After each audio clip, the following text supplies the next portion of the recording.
Alright, I'm gonna take you through one of the most insane sealed games I've ever played, or actually sealed matches. The thing is, my deck has an Approach of the Second Sun in it, and I have a lot of cyclers. My deck kind of built around it. So what happens when both players have Approach of the Second Sun? Well, let's find out.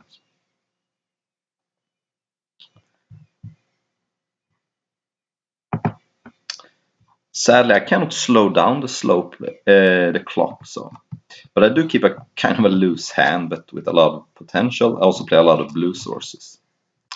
And the thing is, I have a lot of cyclers in my deck, so that's also why I can be a little more loose on my keeps, because, yeah, I have a lot of live draws to go through my deck.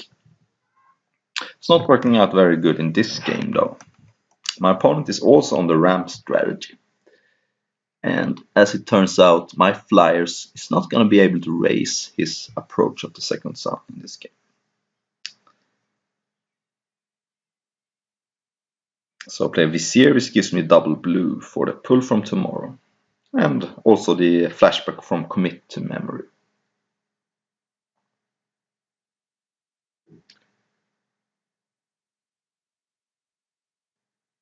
So here I actually get to make a neat trick. When he Gale strikes my creature, I get to fizzle it with Vizier. So my opponent made a little bit of a mistake.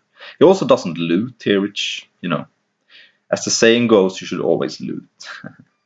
And he has his own Approach, which I was considering commit. If I commit the Approach, that's a bad idea, because if I commit the Approach, when he casts it next time, it actually wins him the game because he was already cast it. So committing a Approach is not a good idea if they're not casting it the second time, because then you're desperate. But if you commit Approach the first time, it doesn't work out for you. You just lose the game in 2 turns. So I'd rather commit his Looter, so it's gonna take longer for him to draw into his Approach. Sadly, he has a draw 2, which puts him ever so much closer. And I am a very far away from my own Approach, even though I see it here with Vizier.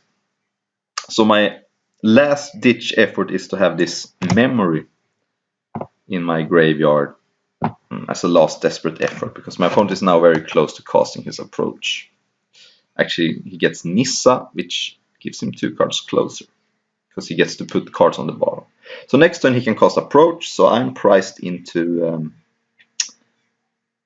casting his Approach, or I flashback the Commit Memory, and then hope he doesn't draw his Approach from the new 7 card. It's a desperate plan, but it's the only plan I have, so what are you going to do?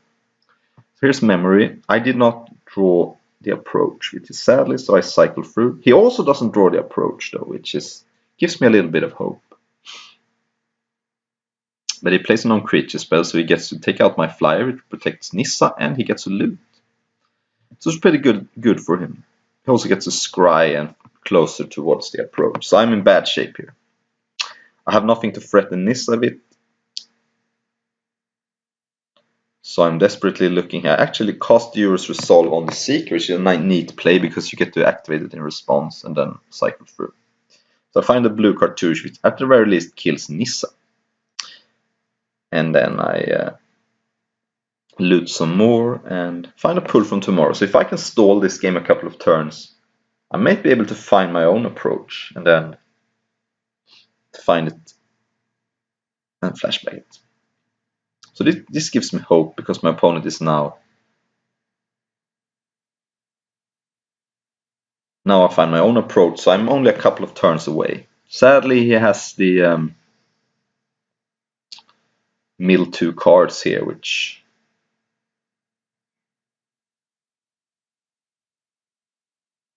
no, he has the Ancient Crab.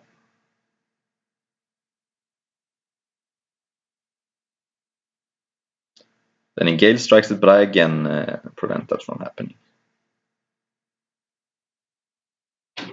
So I now cast Pull from Tomorrow for 0, I think. Now for 2. So I can play around Censor. Then he actually casts Winds of Rebuke, but that's not enough because Approach was the last card. So I actually win this first game. Let's take you to game 2. Second game I have a little bit of a better. I also have a little bit of a beatdown draw with the Gust Walk. As it turns out, as good as Gastwalker is, it's not going to be good enough to win with beatdown at the very least. It's too slow. So he ramps it up really hard here. And also Naga Oracle, which is insane in this matchup when you're trying to find approach. If you cast it before approach, you can dig through. If you cast it after you cast approach, it puts 3 cards in your graveyard. So it's a very good card in this matchup. He finds his planes, and he has also a gift. So if he didn't have the planes, I could cast Forsake the Worldly, keeping off white mana, because a Naga Vitalist would then not produce white. But since he has a planes, I can't stop him from casting this approach. And he also gets a loot, so now he's only 5 cards down.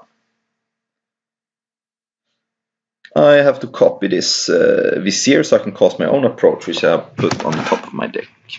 So next time I can cast my approach. The only question is if it's going to be in time. He has a Scale Behemoth and no more cards. So if I can just fade a little bit, I can maybe pull this out. Can't cast approach this turn. He attacks, I just jump. I mean, why not? It's not gonna come down to me attacking him. So now we both have cast approach. So the first person who gets approach wins. He finds Winds of Rebuke, which is insane, because that puts him 3 cards closer with the Seeker of Insight. I'm desperately trying to find it, but my only hope now is to find Commit Memory. So I have to cycle to find Commit. If I do, I may win the game, but I failed to find it, and we're off to game 3 because my opponent cast 2 approaches. Also, you may want to watch the clocks here. I'm at 5.5 minutes, my opponent is at 6 minutes, because it actually turns out to be kind of important. And in this last game, I actually decided in Unburden, not because I can cast it, but because I can cycle it. So I actually replaced the 3/2 Vigilance for 3, because I don't think the card does anything in this matchup. And I replaced it with a cycle. I also put in a Stinging Shot, which I also can't cast, but they're only there to be cycled. So I'm a little sad to have to cycle this Forsake the Worldly, because it can hit Gift of Paradise, which my opponent does not have any blue mana as far right now. So he Essence Scattered my Aven Initiate, that is fine. I much rather him Essence Scatter that than my Vizier. He draws 2 and finds a plane, so that's a little annoying. But now I have double blue, so. And we're about even on time now too. So I've both have 4.5 minutes. And I take this opportunity to draw a bunch of new cards to pull when he's tapped out. And as here you can see the Unburden, which I decided in. I cannot cast it, but it's cycles, so it's better than 3/2 Vigilance. He casts a Nissa for 4, which is good here. I have a hard time attacking it. But I have this blue card too, so it draws me a card, put some pressure on Nissa, cycle the Winged Shepherd, and play some cards. Gustwalker is good to pressure Nissa. So I don't think I'm gonna win with damage, especially if my opponent has approach on the second sun. That's a card I lose to, so if I attack him, the 7 life is gonna stop me from winning. We're both down to 3 minutes now. It's a lot of things going on in this game.